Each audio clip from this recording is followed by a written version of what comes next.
Hello dear students and friends. ಇದು ನಿಮ್ಮ channel physics ಪ್ರೀತಿಸೋಣ. ಲಾಸ್ಟ್ ವಿಡಿಯೋದಲ್ಲಿ ನಾವು ಯೂನಿಟ್ಸ್ ಆ್ಯಂಡ್ ಮೆಜರ್ಮೆಂಟ್ ಚಾಪ್ಟರ್ನ ಡಿಸ್ಕಸ್ ಮಾಡಿದ್ವಿ. ಆಮ್, ಈಗ ನಾವು ಸ್ವಲ್ಪ MCQs ಮಾಡೋಣ ಯೂನಿಟ್ಸ್ ಆ್ಯಂಡ್ ಮೆಜರ್ಮೆಂಟಲ್ಲಿ.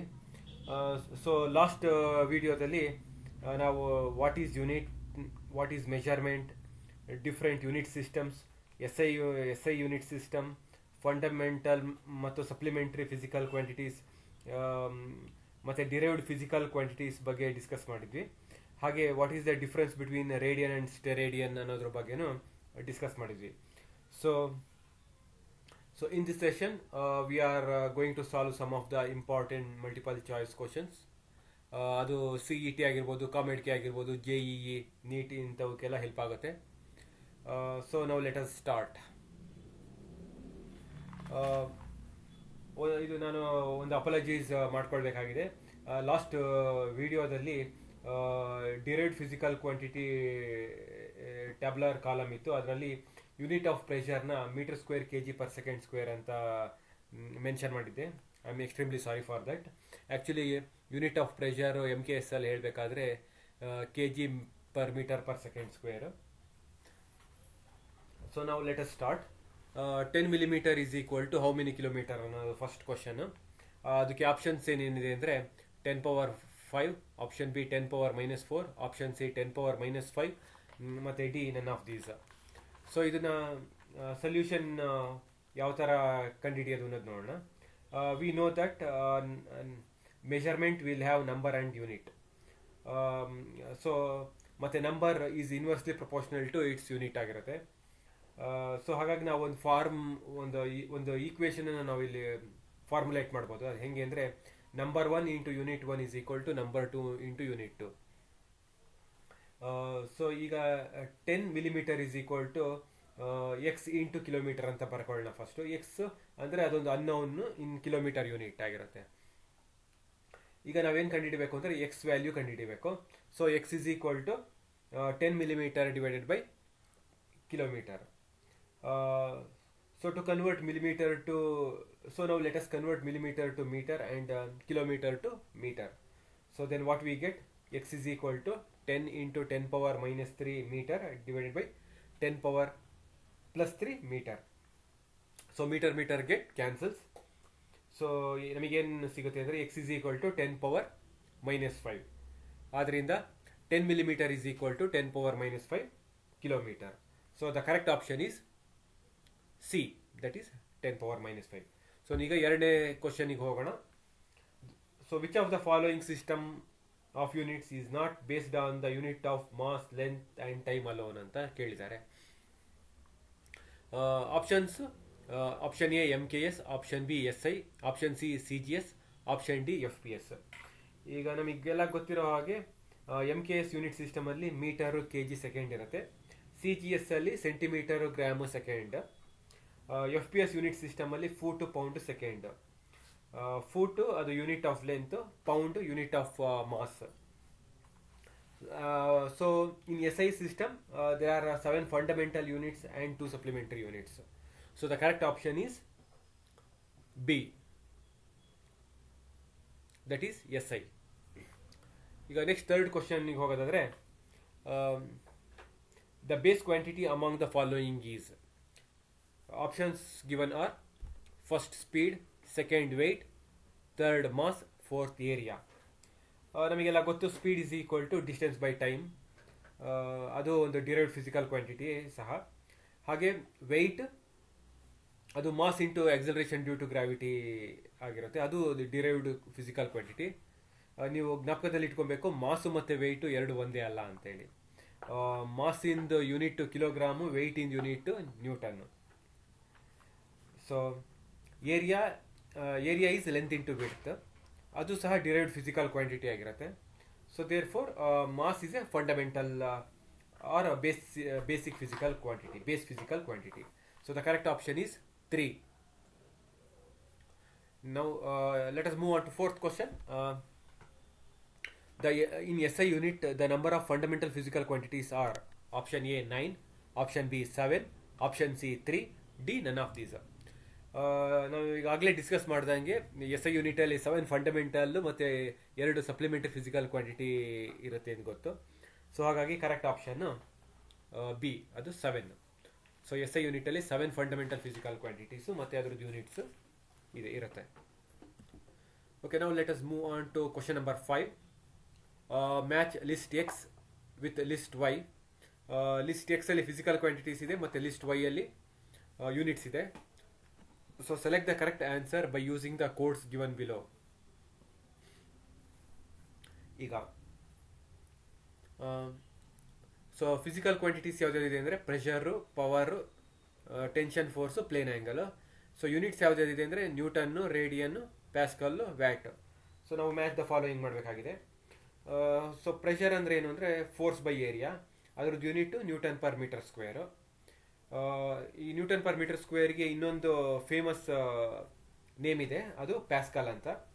ಪವರ್ ಅಂದರೆ ರೇಟ್ ಆಫ್ ಡೂಯಿಂಗ್ ವರ್ಕ್ ಅಂತ ನಮಗೆ ಗೊತ್ತು, ಅದ್ರದ್ದು ಯೂನಿಟ್ ಜೌಲ್ಸ್ ಪರ್ ಸೆಕೆಂಡು. ಹಾಗೆ ಈ ಯೂನಿಟ್ ಒಂದು ಸ್ಪೆಷಲ್ ನೇಮ್ ಇದೆ, ಅದು ವಾಟ್ ಅಂತ ಕರಿತೀವಿ. Next tension force. Actually it is basically A pulling force. Tension force in string, ಇದ್ರ ಬಗ್ಗೆ ಎಲ್ಲ ನಾವು ಮುಂದೆ ಇನ್ನೂ ಜಾಸ್ತಿ ತಿಳ್ಕೊಳ್ಳೋಣ. ಸೊ ಇದ್ರದ್ದು tension force in unit newton. Plane angle ಇದೊಂದು ಸಪ್ಲಿಮೆಂಟರಿ ಫಿಸಿಕಲ್ ಕ್ವಾಂಟಿಟಿ, ಅದರದ್ದು ಯೂನಿಟ್ ರೇಡಿಯನ್ ಅಲ್ಲಿ ಇರುತ್ತೆ. ಸೊ ದ ಕರೆಕ್ಟ್ ಆಪ್ಷನ್ ಇದರಲ್ಲಿ option A.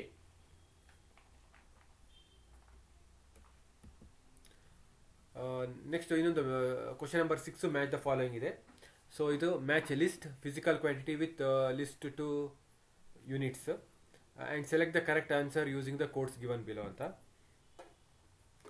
So list 1 physical quantities ಯಾವುದಿದೆ ಅಂದರೆ solid angle, energy, momentum, pressure.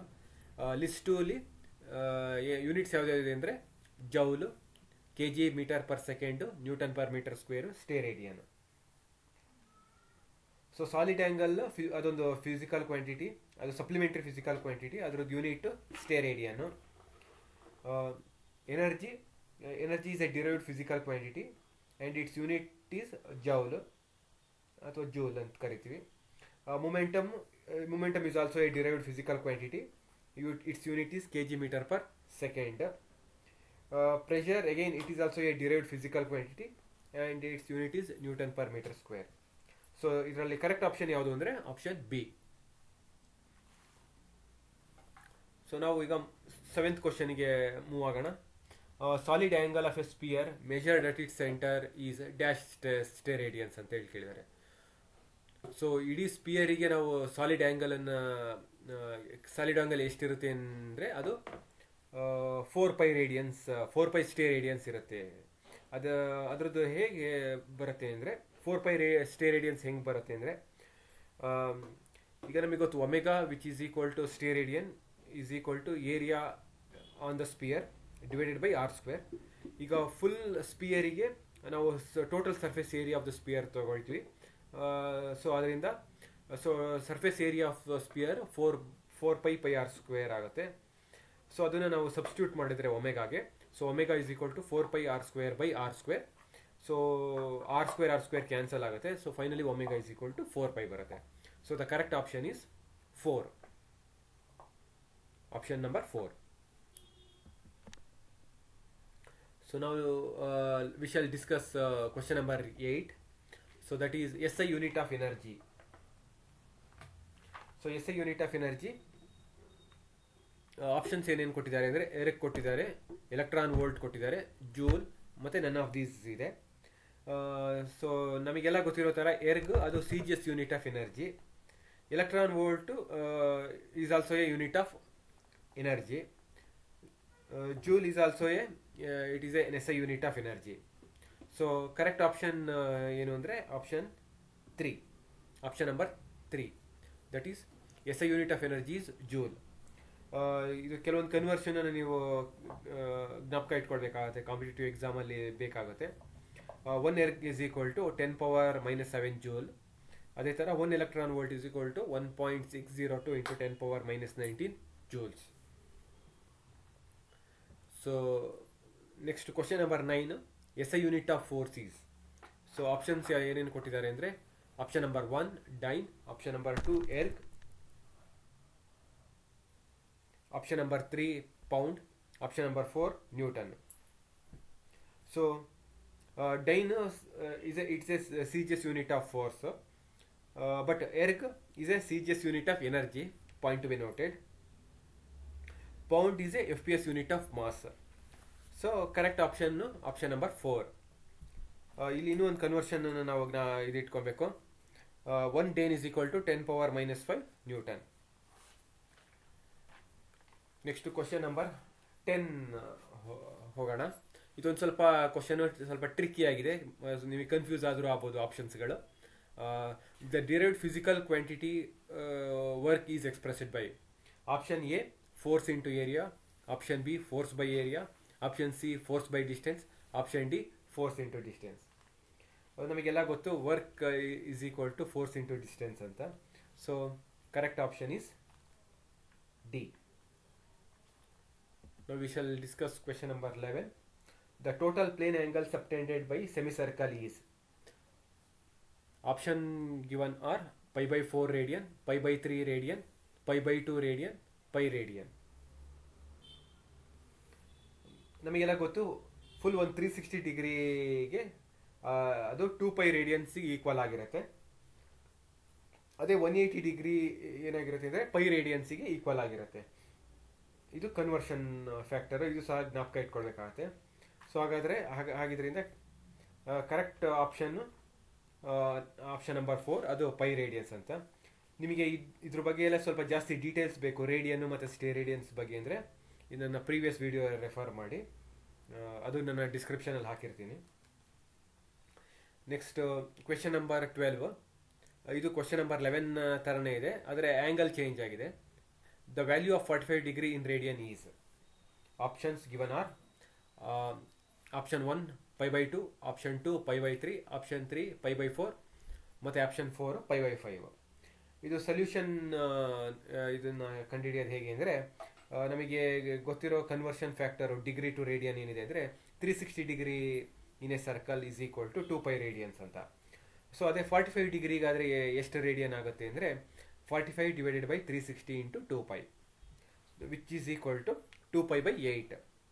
ಅದನ್ನು ಇನ್ನೂ ಸಿಂಪ್ಲಿಫೈ ಮಾಡಿದ್ರೆ ನಮಗೆ pi by 4 ಬರುತ್ತೆ. So the correct option is option number 3.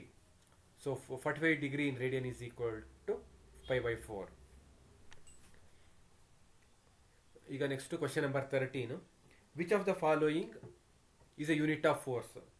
ಈ ಕ್ವಶನ್ ಸ್ವಲ್ಪ ಟ್ರಿಕ್ಕಿ ಆಗಿದೆ ಮತ್ತು ನಿಮಗೆ ಆಪ್ಷನ್ಸು ಸ್ವಲ್ಪ ಕನ್ಫ್ಯೂಸಿಂಗ್ ಆಗಿದೆ. ಸೊ ಸ್ವಲ್ಪ ಕೇರ್ಫುಲ್ಲಾಗಿ ಆಪ್ಷನ್ಸನ್ನು ಓದ್ಕೊಂಡು ಟಿಕ್ ಮಾಡಬೇಕು ಮುಂದೋಗಿ. ಸೊ ಆಪ್ಷನ್ ಎ ಏನಿದೆ ಅಂದರೆ ಕ್ಯಾಪಿಟಲ್ ಎನ್ ಮತ್ತು ಎಸ್ ಇದೆ, which is newton second and but which is not a unit of force. Okay. Next option B capital N ಮತ್ತು ಸ್ಮಾಲ್ ಎಮ್ ಇದೆ, ಅದೇನಾಗುತ್ತೆ ಅಂದರೆ ನ್ಯೂಟನ್ ಮೀಟರ್ ಆಗುತ್ತೆ. Again it is not the unit of force. Option C ಏನಿದೆ ಅಂದರೆ small N ಮತ್ತು small M ಇದೆ, so which is equal to nanometre ಅಂತೇಳಿ unit, and again it is not a unit of force. But in option D it is given as small m into capital N, which is milli newton. So the correct option is D. So m N which is a unit of force. So next question number 14. Ampere second is a unit of. Options ಏನು ಕೊಟ್ಟಿದ್ದಾರೆ ಅಂದರೆ ಆಪ್ಷನ್ಸ್ಗಳು option 1 current, option 2 charge, option 3 energy, option 4 power. So ನಮಗೆ ಗೊತ್ತಿರೋ ಥರ ಕರೆಂಟನ್ನ charge by time ಅಂತೇಳಿ define ಮಾಡ್ತೀವಿ. ಸೊ ಮತ್ತು ಕರೆಂಟಿನ ಎಸ್ ಐ ಯೂನಿಟ್ಟು ಆಂಪಿಯರ್. ಹಾಗಾಗಿ ಚಾರ್ಜ್ ಏನಾಗುತ್ತೆ ಅಂದರೆ ಕರೆಂಟ್ ಇಂಟು ಟೈಮ್ ಆಗುತ್ತೆ. So that will be equal to charge is equal to, ಈಗ ಅದಕ್ಕೆ ಯೂನಿಟ್ ಹಾಕೋದಾದರೆ ಕರೆಂಟಿಗೆ ಆಂಪಿಯರ್ ಹಾಕ್ತೀವಿ ಮತ್ತು ಟೈಮಿಗೆ ಸೆಕೆಂಡ್ ಹಾಕ್ತೀವಿ, ಎರಡು ಮಲ್ಟಿಪ್ಲೈ ಆಗುತ್ತೆ. ಸೊ ನಮಗೆ ಅವಾಗ ampere second unit of charge ಅಂತೇಳಿ ಗೊತ್ತಾಗುತ್ತೆ. So correct answer for option number question number 14 is 2, that is charge. So S I unit of energy ಅಂದರೆ ನಮಗೆ ಗೊತ್ತು ಜೂಲು, ಮತ್ತು S I unit of power watt. So ಮುಂದೆ ಹೋಗೋಣ. Question number 15. So what is the correct sequence in which mass of the following units increase. So ಇಲ್ಲಿ ಮೂರು units ಅಲ್ಲಿ ಕೊಟ್ಟಿದ್ದಾರೆ, ವ್ಯಾಲ್ಯೂ ಮತ್ತು ಮೆಜರ್ಮೆಂಟ್ಸ್ ಇದೆ. 35 ಮಿಲಿಗ್ರಾಮು, 3500 ಮೈಕ್ರೋಗ್ರಾಮು, 0.035 ಕಿಲೋಗ್ರಾಮು.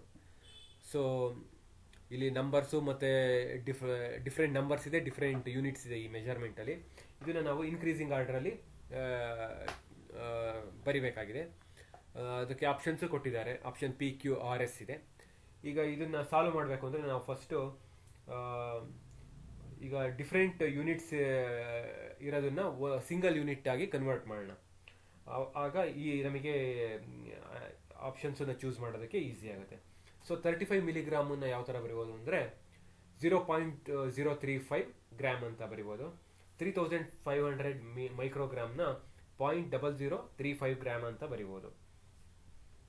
ಮತ್ತು 0.0035 ಕೆ ಜಿನ 3.5 ಗ್ರಾಮ್ ಅಂತಲೂ ಬರಿಬೋದು. ಸೊ ಎಲ್ಲ ಇದನ್ನು ನಾವು ಇವಾಗ ಗ್ರಾಮಲ್ಲಿ ಕನ್ವರ್ಟ್ ಮಾಡಿದ್ವಿ. ಸೊ ಇದನ್ನು ಅಸೆಂಡಿಂಗ್ ಆರ್ಡ್ರಲ್ಲಿ ಅಥವಾ ಇನ್ಕ್ರೀಸಿಂಗ್ ಆರ್ಡ್ರಲ್ಲಿ ಬರೆಯೋದಾದರೆ ಫಸ್ಟು 3500 ಮೈಕ್ರೋಗ್ರಾಮ್ ಬರುತ್ತೆ, ನೆಕ್ಸ್ಟು 35 ಮಿಲಿಗ್ರಾಮ್ ಬರುತ್ತೆ, ನೆಕ್ಸ್ಟು 0.0035 ಕೆ ಜಿ ಬರುತ್ತೆ. So the correct option is S. Next question number 16 simple ಆಗಿದೆ. Electron volt is a unit of ಆಪ್ಷನ್ಸ್ಗಳೇನೇನಿದೆ ಅಂದರೆ A charge, B potential difference, C energy, D magnetic force. So charge ನಮಗೆಲ್ಲ ಗೊತ್ತಿರೋ ಹಂಗೆ physical quantity, ಅದ್ರದ್ದು unit coulomb ಅಥವಾ ampere second correct. Potential difference is also A physical quantity and its unit is volts. Again energy is also a derived physical quantity. Its unit is joule. Magnetic force, again it is also a derived physical quantity. Its unit is Newton. So electron volt is a unit of, so the correct option is C, energy. ಆಮೇಲೆ ನಮಗೆ ಗೊತ್ತಿದೆ 1 electron volt is equal to 1.602 into 10 power minus 19 joules. Next question number 17. 1 light year is a unit of ಆಪ್ಷನ್ಸ್ಗಳು: option A time, option B distance, option C sunlight intensity, option D mass. ನಾವು light year ಅಂದ್ರೆ ಏನು ಅಂತ first define ಮಾಡೋಣ. So light year is an astronomical unit use to express or use to measure the distance between two astronomical objects. For example, 2 ಸ್ಟಾರಿನ distance ಎಷ್ಟಿದೆ, ಅಥವಾ ಸನ್ನಿಂದ ಅರ್ತಿಗೆ ಎಷ್ಟು distance ಇದೆ, ಇದನ್ನೆಲ್ಲ ನಾವು ಲೈಟ್ ಇಯರಲ್ಲಿ ನಾವು ಹೇಳ್ತೀವಿ. ಯಾಕೆಂದರೆ ಕೆಲವೊಂದು ಸ್ಟಾರ್ಸ್ಗಳು ತುಂಬ ದೂರ ಇರುತ್ತೆ, ಅದನ್ನು ನಾವು ಕಿಲೋಮೀಟರ್, ಮೀಟರ್ ಅನ್ನೋ ಯೂನಿಟ್ಸಲ್ಲಿ ಹೇಳೋಕ್ಕಾಗಲ್ಲ. ಹಾಗಾಗಿ ಸೊ ಆಸ್ಟ್ರೋನಾಮಿಕಲ್ ಯೂನಿಟ್ಸ್ ಒಂದು ಡಿಫೈನ್ ಆಗಿದೆ, ಅದು ಲೈಟ್ ಇಯರ್ ಅಂತೇಳಿ. So correct option for question number 17 is B. So light year is a unit of distance. Next question number 18. Measurement of a physical quantity is essentially the. So ಈಗ ಮೆಜರ್ಮೆಂಟಿಂದ ಒಂದು definition ಹೇಳಿದ್ದಾರೆ, ಅದರಲ್ಲಿ 4 options ಕೊಟ್ಟಿದ್ದಾರೆ. Option A process of taking readings on N instrument, process of comparing with standard using an instrument, option C process of observing the physical quantity, option D process of subdividing the physical quantity. So ಇದಕ್ಕೆ correct option ಏನು ಅಂದರೆ measurement of physical quantity is essentially the process of comparing with the standard using an instrument. So ಅದನ್ನು ನಾವು measurement of a physical quantity ಅಂತೇಳಿ ಕರಿತೀವಿ. So correct option for question number 18 is B. So question number 18 ತರನೇ ಇನ್ನೊಂದು question number 19 ಇದೆ. So unit for fundamental physical quantity is 4 ಆಪ್ಷನ್ಸ್ಗಳಿದೆ. Option A defined as best of various reference standards, option B defined as average various reference standards, option C the smallest measurable value of physical quantity, option D reference standard for the physical quantity. So actually ನಾವು ಯೂನಿಟನ್ನು define ಮಾಡ್ಬೇಕಾದ್ರೆ ಹೇಳ್ತೀವಿ. So unit of a fundamental physical quantity is the reference standard for the physical quantity. So ನಮಗೆ ಏನಾದ್ರು ಒಂದು measure ಮಾಡಬೇಕು ಅಂದರೆ ಒಂದು ರೆಫರೆನ್ಸ್ ಸ್ಟ್ಯಾಂಡರ್ಡ್ ಬೇಕಾಗುತ್ತೆ, ಅದನ್ನು ನಾವು ಯೂನಿಟ್ ಅಂತ ಹೇಳಿ ಕರಿತೀವಿ, ಆ ಸ್ಟ್ಯಾಂಡರ್ಡ್ ರೆಫರೆನ್ಸ್ನ. So the correct option for question number 18 ಏನಾಗಿದೆ ಅಂದರೆ D. Okay, so next question number 20ಗೆ ಮೂವ್ ಆಗೋಣ. ಸೊ ಇಲ್ಲಿ what is the power of a 100 watt bulb in CGS unit? So options given are: option A 10 power 11 ergs per second, option B 10 power 9 ergs per second, option C 10 power 7 ergs per second, option D 10 power 6 ergs per second. So ನಮಗೆಲ್ಲ ಗೊತ್ತು erg is C G S unit of energy ಅಂತ. So ನಾವು 100 ವ್ಯಾಟನ್ನು ಯಾವ ಥರ ಬರಿಬೋದು ಅಂದರೆ 100 watt is equal to 100 joules per second ಅಂತ ಬರಿಬೋದು. ಮತ್ತು ನಮಗೆ ಇನ್ನೊಂದು ಏನು ಗೊತ್ತಿದೆ ಕನ್ವರ್ಷನ್ ಅಂದರೆ 1 ಜೂಲ್ ಈಸ್ ಈಕ್ವಲ್ ಟು 10 ಪವರ್ 7 ಎರ್ಗ್ ಅಂತಲೂ ಗೊತ್ತು. ಸೊ ಈ ಜೋಲ್ ಈಗ ನಾವು 100 ಜೋಲ್ಸ್ ಪರ್ ಸೆಕೆಂಡಲ್ಲಿ ಆ ಜೋಲನ್ನು ರೀಪ್ಲೇಸ್ ಮಾಡಿಬಿಟ್ಟು 10 ಪವರ್ 7 ಎರ್ಗ್ ಅಂತ ಬರೆದ್ರೆ ನಮಗೇನು ಬರುತ್ತೆ ಅಂದರೆ 100 watt is equal to 10 power 100 into 10 power 7 ergs per second. So finally ನಮಗೆ ಏನು ಸಿಕ್ತು ಅಂದರೆ ಕನ್ವರ್ಷನ್ನು 100 watt is equal to 10 power 9 ergs per second ಅಂತೇಳಿ. So correct option is B, ಅದು 10 power 9 ergs per second. So 100 watt bulb in C G S unit is 10 power 9 ergs per second ಅಂತ ಆಗುತ್ತೆ. Next question number 21. Gram centimetre per second square stands for the unit of. Options ಯಾವ್ಯಾವುದಿದೆ ಅಂದರೆ option A energy, option B force, option C momentum, option D acceleration. So energy in C G S ಯೂನಿಟಲ್ಲಿ gram centimetre square per second square ಅಂತ ಹೇಳ್ತೀವಿ. ಮತ್ತು ಮೊಮೆಂಟಮ್ನ C G S ಯೂನಿಟಲ್ಲಿ gram centimetre per second ಅಂತ ಕರಿತೀವಿ. Acceleration in C G S unit ಏನಾಗುತ್ತೆ ಅಂದರೆ ಸೆಂಟಿಮೀಟರ್ ಪರ್ ಸೆಕೆಂಡ್ ಸ್ಕ್ವೇರ್ ಆಗುತ್ತೆ. So force C G S ಯೂನಿಟಲ್ಲಿ ಹೇಳಬೇಕು ಅಂದರೆ ಅದು gram centimetre per second square ಆಗುತ್ತೆ. So the correct answer for question number 21 is force. So gram centimeter per second square stands for the unit of force. So friends and students, I am very thankful for watching this video. All the best. ನಿಮಗೆ ಒಳ್ಳೆಯದಾಗಲಿ.